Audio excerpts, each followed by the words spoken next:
এখন যে ওদেরকে বলছেন চলো ভাই আমার সঙ্গে যাই, কানামাছি ভোগ করছেন।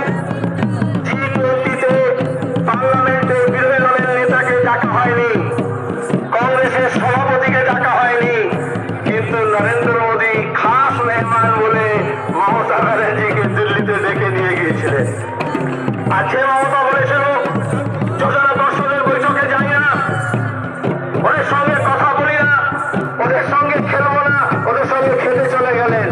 একটা ডিনারের জন্য 3 দিন দিল্লিতে গিয়ে হত্যা হয়ে পড়ে থাকলেন। কেন?